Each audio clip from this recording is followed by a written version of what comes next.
基地治疗和它的分期。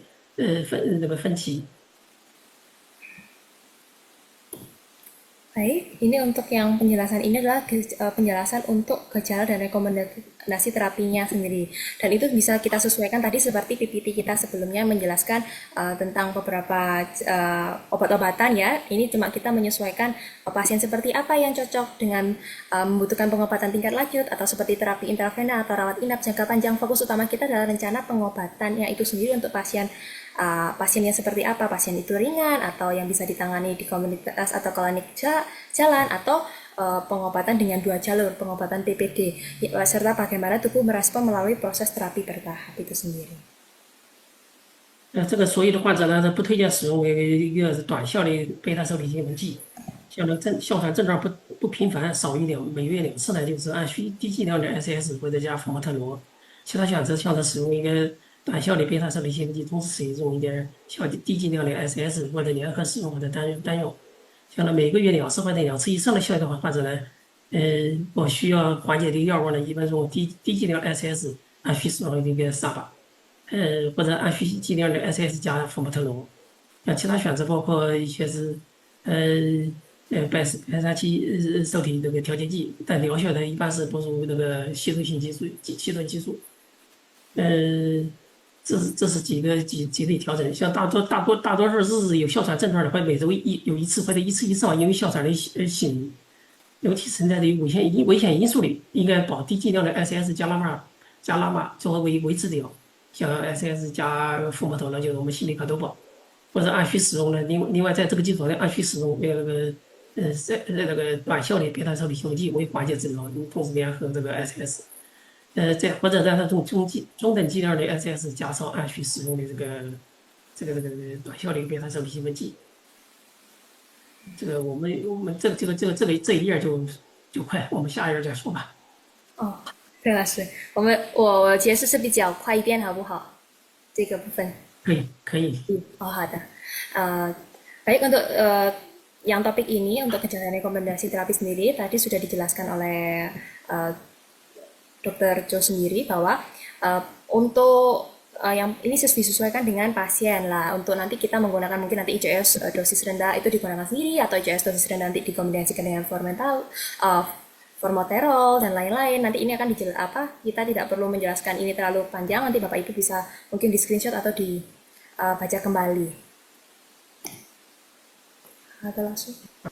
这个 PPT 其实刚才这个老师也讲过，我们现在也重新再强调一下。其实我们这边也就是长期的治疗方案也是阶梯式，就是分1、2、3、4、5级，在不同级中不同的药和方案。药可以吗？可以，我觉得好的老师。我继续说还是等你？我说，我翻译一下好不好老师？Untuk ini yang bagian ini adalah untuk terapi jangka panjang lah. Ini pendekatannya bertahap dan untuk jenis stepwise untuk asma nanti bisa disesuaikan terapi apa yang paling cocok itu sendiri dan bagaimana tingkatan-tingkatan pasiennya sampai ada jenisnya ada terapi kontrol utama, opsi lain kontrol, terapi reliever pilihan, alternatif reliever. 好的老师，就是下一步还是我们就还是这部分还是下一步老师？下一步也可以。其实我这个刚才跟上一页就是大同小异这一页里头，其实可能就是列成表的更细致一点。要不就下一页吧。好的。我们现在重点就是介绍一下这吸入疗法这个生理基础，因为我们很多贴的都是用吸入剂就是因为我们两肺呢具有广阔的那个药物吸收空间，呼吸道黏膜具有良好的吸收性和通透性。可以使这个药物呢非常容易在气道黏膜局部弥散和吸收。另外呢，呼吸道的黏膜和内黏膜下层有丰富的一个药物受体。Kita masuk ke bagian dasar fisiologis dari terapi inhalasi lah. Kedua paru-paru kita sendiri itu memiliki ruang penyebaran obat yang luas. Mukosa saluran nafas kita sendiri memiliki daya serap dan permeabilitasnya itu sendiri yang baik. Jadi untuk zona transvisi saluran pernafasan dan alveolis itu sendiri yang memiliki daya serap itu sendiri itu sudah sangat bagus apalagi untuk menyerap obat-obatan di sekitarnya lah. Selain itu zona transisi sendiri saluran nafas ini juga memungkinkan untuk menyerap obat secara maksimal sehingga meningkatkan efektivitas dari terapi inhalasi. 那个吸入疗法呢，吸入疗法比口服治疗可以显示临床显示更好的优越性。就是呢，一个这个药物可以直达的靶器官，另外起效比较迅速，用你的药物的剂量比较小，局部的药物浓度高，全身副作用也小。支架扩张器吸入以后呢，疗效呢远远高于这个口服治疗。最后一个呢，就是很方便，使用方便。 Baik, terapi inhalasi sendiri lebih unggul dibandingkan terapi oral ya. Obat langsung menuju organ targetnya sendiri, efeknya juga lebih cepat, dosis obatnya juga digunakan itu lebih kecil. Untuk konsentrasinya sendiri obatnya itu secara lokal dan lebih tinggi, efek sampingnya pun juga lebih sedikit. Efektivitasnya itu juga untuk melalui inhalasi atau itu lebih secara oral itu jauh lebih baik, mudah digunakan juga. 我们就下面就介绍几种吸入剂吧。下一个。我从现在开始我就介绍我们哮喘常用的几种吸入剂。一个呢就是 MDI， 就是一个定量的一个吸入起雾剂。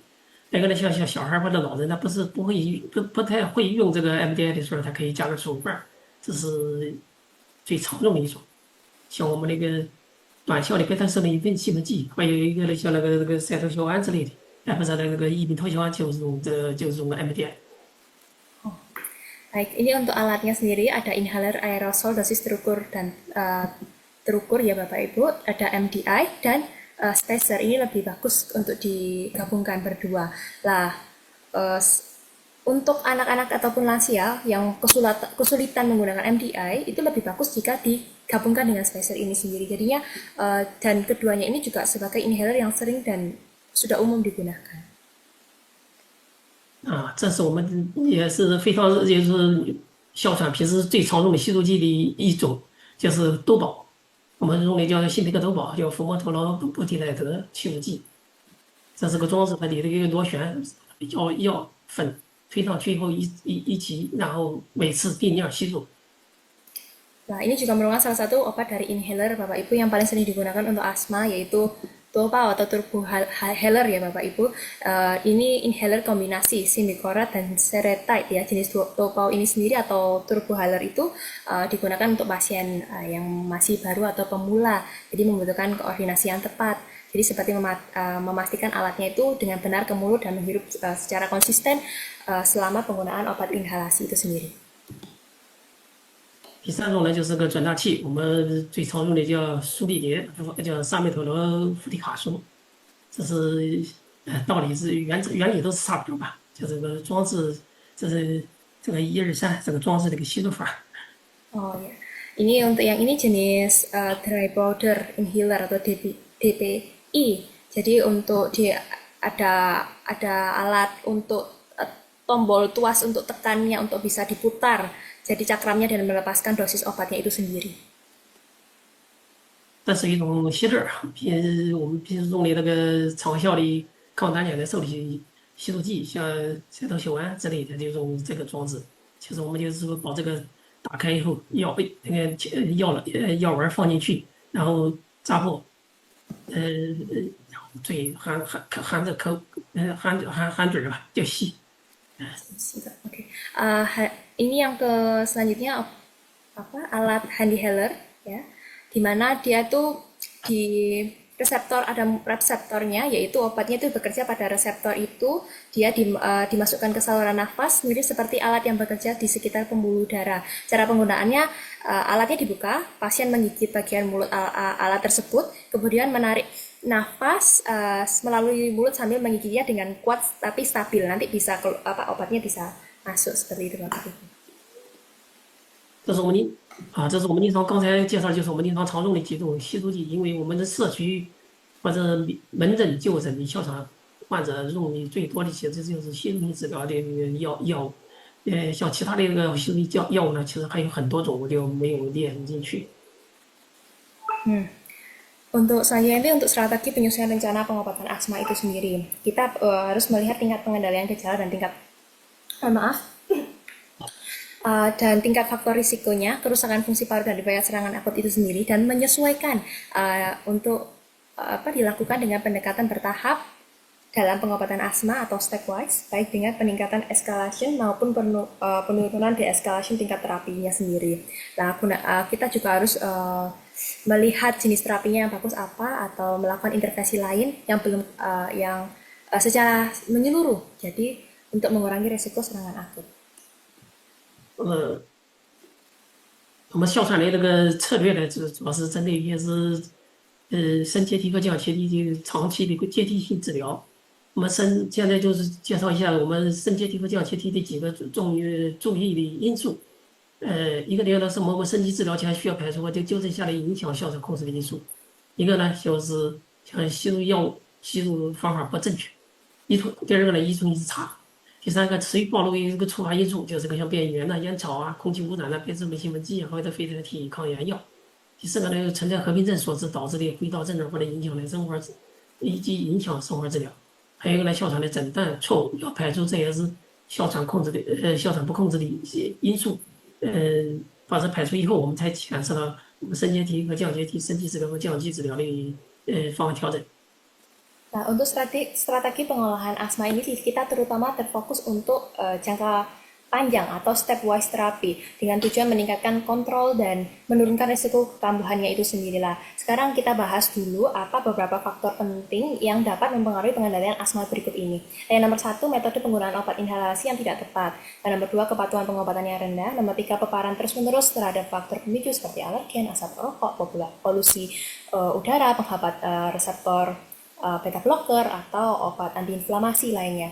Adanya komorbiditas yang menyebabkan gejala saluran nafas ini dan yang mempengaruhi kualitas hidup pasien itu sendiri atau masyarakat itu sendiri, kesalahannya dapat membuat memperparah pasien. Dan nomor 5, kesalahan dalam diagnosis asma itu sendiri. 像我们哮喘呢，本来刚才说了，我们治疗上分完全控制、部分控制、未控制或者急性加重。假如处于急性加重或者部分控制或者未控制的情况，我们就要对哮喘的治疗方案适当进行升级。假如这个人处于完全控制，叫良好控制、完全控制，并且持续到3个月后，我们可以进行降阶梯治疗。当然，刚才这个升阶梯和降阶梯的方法，刚才我们的1、2、3、4、5期已经讲。Tadi seperti yang kita bahas, ada dalam pengobatan asma itu sendiri kondisi pasien terbagi menjadi 4 kriteria. Nah, yang pertama yang terkontrol sepenuhnya, terkontrol sebagian, tidak terkontrol dan mengalami eksaserbasi akut atau pemburukan yang secara mendadak. Nah, jika pasien berada dalam kondisi yang akut tadi atau tidak terkontrol atau terkontrol sebagian, maka rencana pengobatannya perlu ditingkatkan atau disesuaikan secara tepat ya Bapak Ibu. Dan sebaiknya jika pasien sudah dalam kondisi yang terkontrol sepenuhnya, maka harus disertai pemantauan yang tepat. 什么时候这个开始降解期呢？就是我们哮喘完全得到控制，并且持续的3个月以上，肺功能呢能维持到平稳状态，也可以降阶梯。那么降阶梯治疗原则呢，一般都是哮喘控制且肺功能稳定3个月。如果存在有一些危险因素呢，比如沙发用量每月大于1，移动性或者吸收性差，像吸烟呐、或者暴露于变异源，或者痰或血中的市场粒细胞增高，这个一般不推荐降阶梯治疗。另外这个降阶梯治疗应该选择适当的时机，应该避开患者呼吸道的感染、妊娠或者旅行期间。另外每3个月减少 SS 吸入量25%到50%，通常是安全可行。Untuk prinsip penurunan tingkat pengobatan, kita harus melihat gejala asma terkontrol dan fungsi paru stabil selama lebih dari 3 bulan itu sendiri. Lah, maka penurunan pengobatan umumnya jika sudah ada kayak peningkatan dari gejala itu sudah mulai berkurang dan peningkatan dari pasien itu sendiri, maka penurunan pengobatan umumnya tidak mohon maaf ya Bapak Ibu, jika kondisi pasiennya menurun, maka pengobatannya umumnya tidak disarankan. Waktu penurunan pengobatan harus tepat, hindari saat pasien mengalami infeksi saluran pernafasan, mengurangi dosis ICS sebesar 25% sampai 50% setiap 3 bulannya, umumnya aman dan dapat dilakukan. Nah, kualitas hidup pasien itu kita lihat tadi ya Pak. Yang pertama harus itu pencetusnya atas asap rokok dan alergen itu bagaimana, apakah ada produksi dahaknya, itu juga harus tetap diperlihatkan ya Bapak Ibu. Maka semuanya akan dianjurkan untuk memulai terapi penyesuaian bertahap dan step up terapinya kembali. Ada lagi? 那么下一页吧。刚才说的是我们哮喘的药物治疗，还有刚才说了我们哮喘的一个控制，还有一个非常重要的一个叫非药物治疗措施。一个呢就是我们的一个环境控制，第二个呢就是个生活方式调整。环境控制最主要是指避免接触过敏源。我们常见的过敏源有尘螨呐、花粉呐、动物毛发。